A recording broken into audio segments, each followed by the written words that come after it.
Hi, this is Nick Lowry, my good buddy Greg Abels, and we're going to do a little short exposition on movement in Judo. We're doing a no grip, no foot touching action where we displace each other's center. And we set this up very simply. We'll do this side to side first. If we're walking back and forth, and we get in pace with each other, and as Greg's foot is coming to touch, I'm going to pivot out to this outside corner. Pivoting on the outside corner, or the pivoting around the foot that's still, is another way to think about this. I pivot around tightly and I step together with him, and it causes him to hop a little bit. That's an involuntary little reflex as my center invades his center.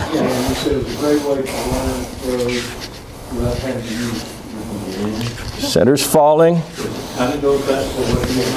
You see that little hop? We can exaggerate that.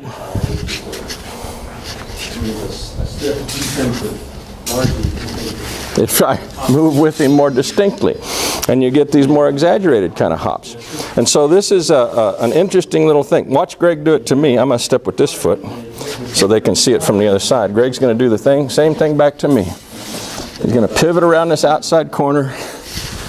Yeah, and he actually got his leg involved there a little bit where the foot sweep would go. And so do that again, Greg. That's beautiful. Boom. Good. Yeah, and it really displaces me a long way. I'll do it back to Greg on that same side. His foot's coming down. There we go. And we're just looking at how we set up that action that causes his body to vault into space slightly. This is one of any number of little actions. If we take the same sort of idea and we pivot it around the corner that's stepping, as his foot hits, we can do the same thing. We'll just have to do it later, slightly longer before we get there. So now Greg can do that one to me. My foot's coming.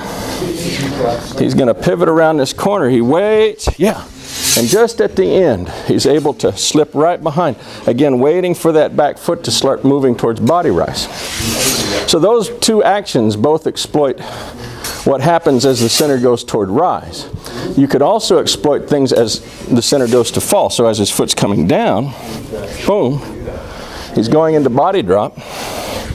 We could have an action that did this, for instance, where I step between his feet and insert my center, and without even touching him, I've interrupted his center and given him a problem to solve. Right here, just sort of invading space. One could do a more elaborate form of this and think about it right here, for instance. Just invading the space on his back leg. And so there are various forms of this in which, as the foot is falling, we're exploiting the timing of it falling, or as he takes a step, and then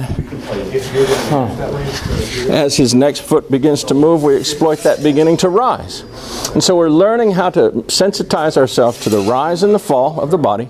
We're learning how to sensitize ourselves into the action of placing ourselves inside his center, and without any contact particularly, but the center's invading his center, and he can actually feel it. The proprioceptive system responds, and there's a very odd feeling here. Do it to me again, Greg. Just pivot to the outside corner.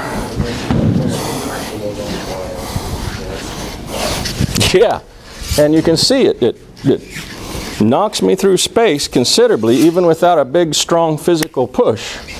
You can extrapolate this out and start adding contact to it, and start doing it with more body contact and more grips and more mechanical connection.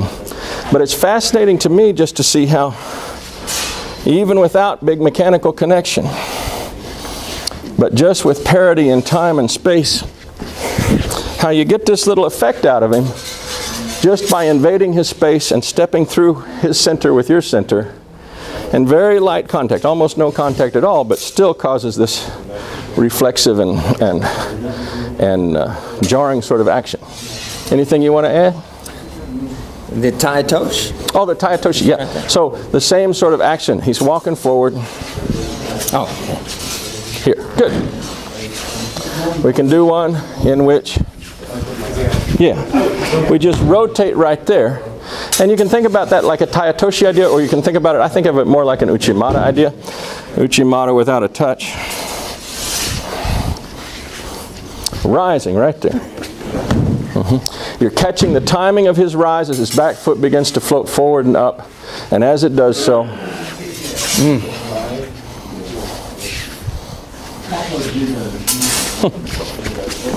the rotation kills him. So, just some fun little drills to play with, to work on timing and getting one center to interrupt the action of the other center. Thank you. Cool.